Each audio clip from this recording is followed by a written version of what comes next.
നമസ്കാരം. റാഫ്റ്റോ ക്രിക്കറ്റിലേക്ക് എവർക്കും സ്വാഗതം. ചെപ്പോക്കിലിട്ട് C S കെയെ വറുത്തു കോരുക.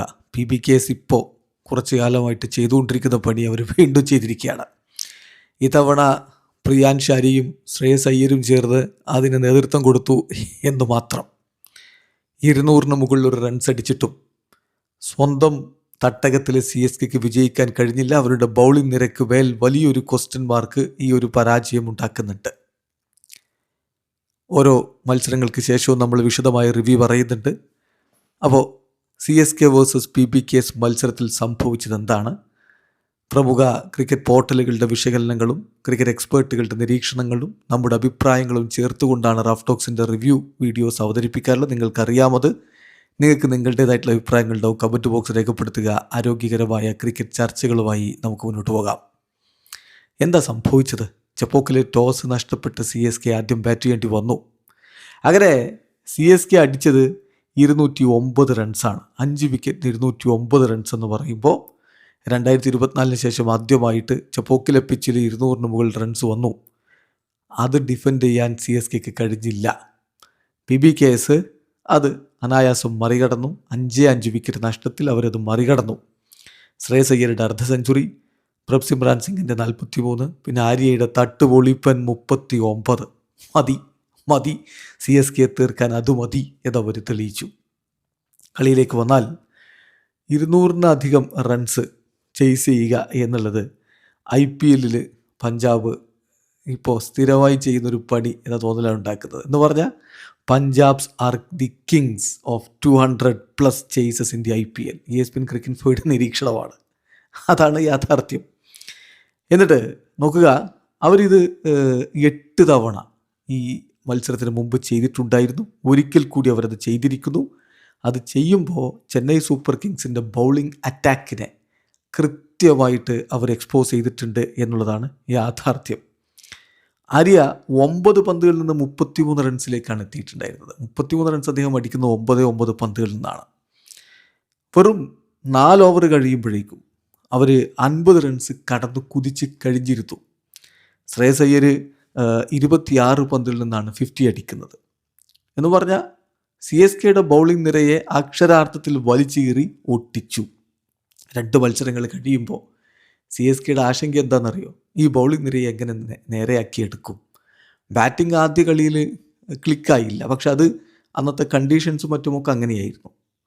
ഈ കളിയിൽ ബാറ്റിംഗ് കൃത്യമായിട്ട് ക്ലിക്കായി. ഓപ്പണിംഗ് കൂട്ടുകെട്ടിൽ ഇനിയും മികവ് കാണിക്കേണ്ടതുണ്ട്, ശരി, പക്ഷെ ബാക്കിയുള്ളവർ നന്നായിട്ട് കളിച്ചു. അങ്ങനെ 5 വിക്കറ്റിന് 209 റൺസ് എന്നുള്ളൊരു സ്കോർ അവരുണ്ടാക്കിയെടുത്തു. എന്നിട്ടും ബൗളിംഗ് നിരയുടെ ആ വീക്ക്നെസ് കവർ ചെയ്യാൻ ആ റൺസ് കൊണ്ട് കഴിഞ്ഞില്ല എന്നതാണ് യാഥാർത്ഥ്യം. ഇങ്ങനെ പോയാൽ 250-300 എങ്കിലും അടിച്ചെങ്കിൽ എന്തെങ്കിലും സാധ്യതയുള്ളൂ എന്നൊരു തോന്നൽ CSKയുടെ ആരാധകർക്ക് പോലും ഉണ്ടാക്കിയിട്ടുണ്ട്. ഈ പിച്ച് എന്ന് പറഞ്ഞാൽ അവർക്ക് അവരുടെ സ്ട്രെങ്ത്തിനനുസരിച്ച് കളിക്കാൻ പറ്റുമായിരുന്ന പിച്ചാണ്. ആ പിച്ചിലാണ് ഒന്നും ചെയ്യാൻ പറ്റാതെ CSKയുടെ ബൗളർമാർ കുഴങ്ങിയിരിക്കുന്നത് എന്ന കാര്യം കൂടി നോക്കണം. PBKS CSKക്കെതിരെ MA ചിദംബരം സ്റ്റേഡിയത്തിൽ 4ാമത്തെ വിജയമാണ്. ഇനി റോ, അതാ പറഞ്ഞത്, ചെപ്പോക്കിലിട്ട് വറുത്തു കൂരുക എന്നുള്ളത് PBKS ഒരു സ്ഥിരം പണിയാക്കിയിരിക്കുന്നു. ഇനി റോ 4ാമത്തെ വിജയമാണ് MA ചിദംബരം സ്റ്റേഡിയത്തിൽ അവർ CSKക്ക് മേൽ നേടിയിരിക്കുന്നത്.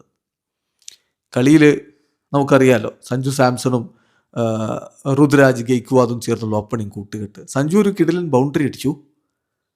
അതൊരു പ്രതീക്ഷ നമുക്ക് നൽകിയതാണ്. പക്ഷെ തൊട്ടു പിന്നാലെ ഔട്ട്സൈഡ് എഡ്ജ് കൊണ്ട് വിക്കറ്റ് കീപ്പറുടെ കരങ്ങളിലേക്ക് സഞ്ജു എത്തി, നിരാശയുണ്ടാക്കി.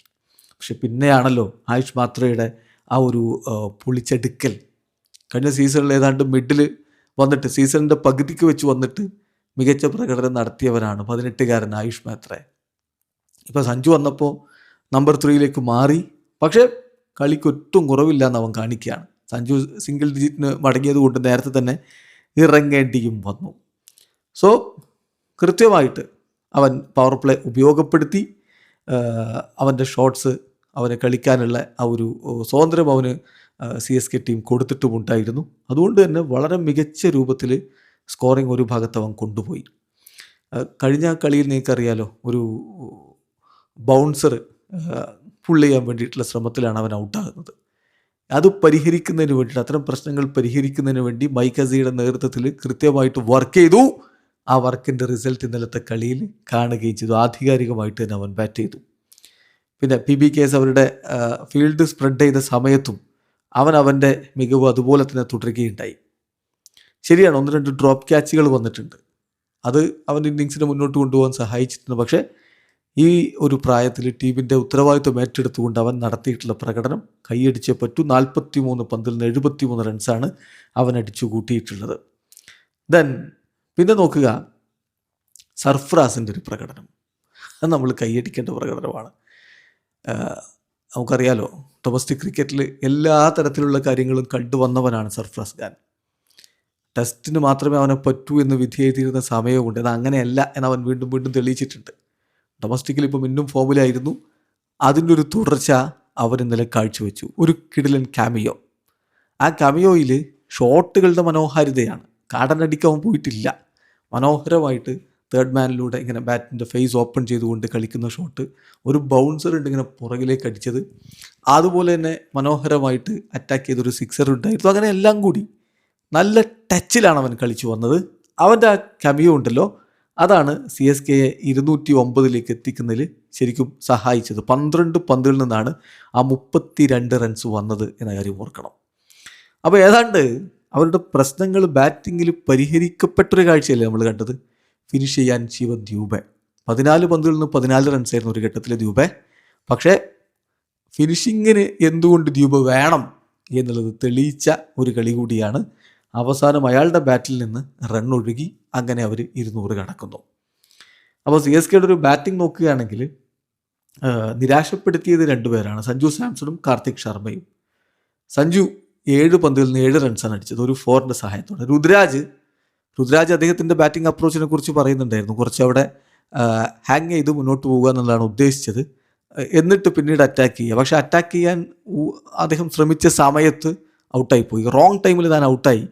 അത് നിരാശയുണ്ടാക്കുന്നു എന്ന് രുദ്രാജ് പറയുന്നുണ്ട്. 22 പന്തിൽ നിന്ന് 2 4 സഹായത്തോടെ 28 റൺസാണ് അദ്ദേഹം അടിച്ചത്. മറുഭാഗത്ത് ആയുഷ് മേത്ര അടിച്ചു തകർക്കുമ്പോൾ കൂടെ നിൽക്കുക എന്ന ജോലിയാണ് ക്യാപ്റ്റന് ചെയ്യാനുണ്ടായിരുന്നത്. അത് അദ്ദേഹം ഭംഗിയായിട്ട് ചെയ്തിട്ടുണ്ട്. ആയുഷ് മേത്ര 43 പന്തുകൾ 6 4 5 6 അടക്കം 73 റൺസ് അടിച്ചു.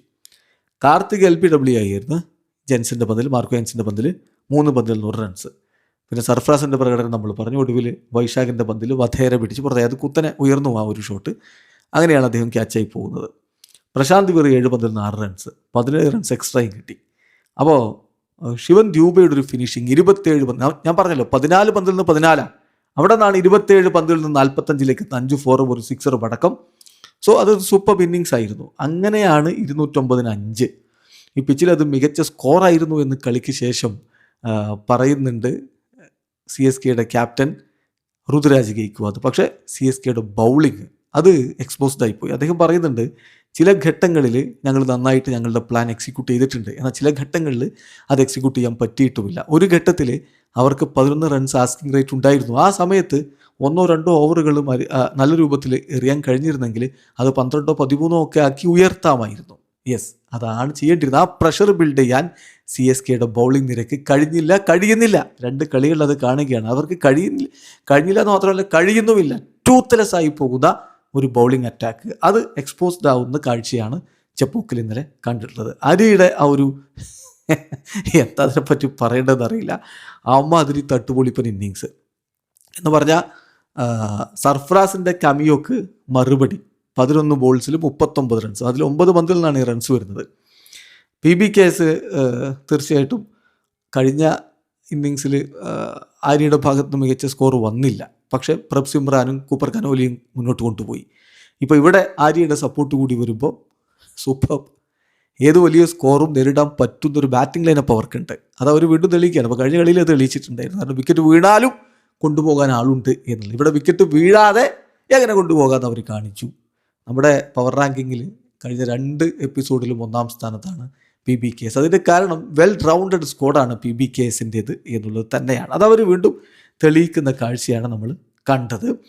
ഇപ്പോൾ നേരത്തെ ബ്രാഡ് ഹാഡിയും പറഞ്ഞൊരു കാര്യമുണ്ട്. IPL 2025 മുമ്പ് ആര്യയെ കണ്ടപ്പോൾ, അദ്ദേഹത്തിൻ്റെ നെറ്റ്സിലെ പ്രകടനം കണ്ടപ്പോൾ PBKSൻ്റെ കോച്ചിങ് സ്റ്റാഫൊക്കെ പൊളിച്ചു പോയി എന്നുള്ളത്. കാരണം അവൻ്റെ ഒരു കപ്പാസിറ്റി, കഴിവും, സ്ട്രെങ്ത്ത് എന്താണെന്നുള്ളത് മനസ്സിലായി. അത് ഇമ്പ്രൂവ് ചെയ്യിക്കാൻ ഇപ്പോഴത്തെ അവരുടെ കോച്ചിങ് സ്റ്റാഫിന് കഴിഞ്ഞിട്ടുമുണ്ട്. അപ്പം CSKയെ തച്ച് തകർക്കുകയാണ് അദ്ദേഹം ചെയ്തത്. അതോടുകൂടി തന്നെ കളി അവരുടെ കയ്യിലേക്കിരുന്നു. കാരണം 4 ഓവറിൽ അവർ അവരുടെ അർദ്ധ സെഞ്ചുറി കടന്ന് കുതിച്ചു പോയിരുന്നു. എന്നാൽ ആര്യയുടെ പോക്കിന് ശേഷം ബാക്കി കാര്യങ്ങൾ ഏറ്റെടുത്തത് ശ്രേയസ് അയ്യരാണ്. ശ്രേയസ് അയ്യരെ സംബന്ധിച്ചിടത്തോളം ആദ്യം അദ്ദേഹം 5 പന്തുകൾ 4 എന്ന രൂപത്തിൽ നിന്നാണ്. അവിടെ നിന്ന് അങ്ങോട്ടാണ് പിന്നെ വെടിക്കെട്ട്. ആ സമയത്ത് CSKയ്ക്ക് ഒരു ചെറിയ സാധ്യതയുണ്ടായിരുന്നു. അപ്പോഴാണ് രാഹുൽ ചാഹറിനെ കൊണ്ടുവരുന്നത്. രാഹുൽ ചാഹറിന് 2 സിക്സർ അടക്കം പൊട്ടിച്ചുകൊണ്ട് ആ ഓവർ കഴിയുമ്പോഴേക്കും PBKS അവരുടെ ഹണ്ട് തുടങ്ങി കളി വിജയിക്കും എന്ന രൂപത്തിലേക്ക് മാറ്റിക്കഴിഞ്ഞിരുന്നു. അതിവേഗത്തിലാണ് സ്കോർ ചെയ്തു പോയത്. 26 പന്തുകളിൽ നിന്ന് 50 ശ്രേയസ് അയ്യർ നേടുകയും ചെയ്തു. അപ്പോൾ ബൗളിങ് ഞാൻ പറഞ്ഞ പോലെ ഒട്ടും ഈ സമയത്തൊന്നും പ്രഷർ ഉണ്ടാക്കാൻ അല്ലെങ്കിൽ പ്രഷർ ബിൽഡ് ചെയ്യാൻ ബൗളിങ്ങിന് കഴിഞ്ഞില്ല. അപ്പോൾ PBKSൻ്റെ ഒരു ഇന്നിങ്സ് നോക്കുകയാണെങ്കിൽ 5ാമത്തെ ഓവറിലാണ് അവരുടെ ആദ്യ വിക്കറ്റ് വീഴുന്നത്. പക്ഷെ അപ്പോഴേക്കും അവർ 61 റൺസിലേക്ക് എത്തിക്കഴിഞ്ഞിരുന്നു. പ്രിയാൻ ഷാരിയ 11 പന്തുകൾ 3 4 4 6 അടക്കം 39 റൺസ്. ഹെൻറിയാണ് വിക്കറ്റ് എടുത്തത്. പക്ഷേ ഹെൻറിയൊക്കെ ഒരു തരത്തിലുള്ള ഇമ്പാക്റ്റും ഉണ്ടാക്കുന്നില്ല. 4 ഓവറിൽ 54 റൺസാണ് വിട്ടുകൊടുത്തത്. കുബർ കനോലി കഴിഞ്ഞ കളിയിൽ മികവ് കാണിച്ചു. ഈ കളിയിലും അദ്ദേഹത്തിന് സംഭാവന കൊടുത്തിട്ടുണ്ട്. 22 പന്തുകളിൽ 36 റൺസ്. പിന്നെ പ്രഭ്സിമ്രാൻ സിംഗ് പതിവ് പോലെ മികച്ച പ്രകടനം. 34 പന്തുകൾ 6 4 1 6 അടക്കം 43 റൺസ്. ശ്രേയസ് അയ്യർ 29 പന്തുകൾ 4 4 3 6 അടക്കം 50. നോക്കുക, ടോപ്പ് 4 ബാറ്റർമാരുടെ സംഭാവനയാണത്. ആര്യ 39, പ്രഭ്സിമ്രാൻ 43, കനോലി 36, ശ്രേയസ് അയ്യർ 50. പിന്നെന്ത് വേണം? പിന്നാലെ വരാനുള്ളത് വധേര 10 മടങ്ങി, ശരിയാണ്. ശശാങ്ക് സിംഗ്, മാർക്കസ് സ്റ്റോയിനിസ് ഇവരൊക്കെയാണ് പിന്നാലെ. പിന്നെയും വരാൻ ആളുണ്ട്. ആര്? Marco Jansen. അപ്പോൾ ഈ നിര വലിയ സ്കോർ മറികടന്നാൽ അത്ഭുതപ്പെടേണ്ടതില്ല. ശശാങ്ക് 6 പന്തിൽ നിന്ന് 2 ഫോർ സഹായത്തോടെ 14 റൺസ് അടിച്ച് പുറത്താകുന്നപ്പോൾ മാർക്കസ് സ്റ്റോയിനിസ് 3 പന്തിൽ നിന്ന് 2 ഫോർ സഹായത്തോടെ 9 റൺസുമായിട്ടും പുറത്താകാതെ. CSKയുടെ ബോളിംഗ് നോക്കണേ. Khaleel Ahmed 3 over 28 runs. ആദ്യ ഓവറിൽ കുറച്ച് വൈഡുകൾ അദ്ദേഹം എറിഞ്ഞു. മാറ്റ് ഹെൻറി 4 ഓവറിൽ കൊടുത്ത് 54 റൺസാണ്. ഒരു ഓവർസീസ് ബൗളർ, ഇമ്പാക്റ്റ് ഉണ്ടാക്കേണ്ട ബൗളർ ഒന്നിനും കഴിയാതെ നിൽക്കുന്ന ഒരവസ്ഥ. കമ്പോജ് 3.4 ഓവറിൽ 43 റൺസ് വിട്ടുകൊടുത്തു. കഴിഞ്ഞ കളിയിൽ നന്നായിട്ട് എറിഞ്ഞാണ്. പക്ഷേ ഈ കളിയിൽ അങ്ങനെ ആയിരുന്നില്ല. 100-നും പഴയ 100 ഉണ്ടോ? 100 എന്ന് പറയാൻ തിളക്കം അല്ലെങ്കിൽ പ്രകാശം അതുണ്ടോ എന്ന് സംശയമാണ്. 4 over 38 runs. Rahul Chahar 4 over 46 runs. ഇപ്പം 3 പേസർമാരും 2 റിസ്റ്റ് സ്പിന്നർമാരും ആ കോംബോ തങ്ങൾക്ക് വർക്കാവുമെന്നാണ് കരുതിയത്. പക്ഷേ അത് വർക്കായില്ല എന്ന് കളിക്ക് ശേഷം ഋതു പറയുന്നുണ്ട്. അപ്പോൾ അതാണ്, കോമ്പിനേഷൻ പോലും കറക്റ്റായിട്ട് ചെയ്യാൻ പറ്റുന്നില്ല എന്നുള്ളൊരു ആശങ്ക അവരുടെ ബൗളിംഗ് നിരയിൽ ഇപ്പോഴുണ്ട്. ഇത് പരിഹരിക്കാൻ എന്ത് നോക്കുമ്പോൾ അതില്ല, അത്തരത്തിലുള്ളൊരു വെളിച്ചം കാണുന്നില്ല എന്നുള്ളതാണ് പ്രശ്നം. സ്പെൻസർ ജോൺസൺ വന്നുകൊണ്ട് ഈ പ്രശ്നം തീരുമെന്ന് കരുതുന്നില്ല. സോ CSKയെ ശരിക്കും വറുത്ത് കോരിയെടുത്തിരിക്കുകയാണ് PBKS. വീഡിയോ അവസാനിക്കുന്നു. ക്രിക്കറ്റ് ലോകത്തെ കൂടുതൽ വിശേഷങ്ങളുമായി റാഫ് ടോക്സ് എത്താം.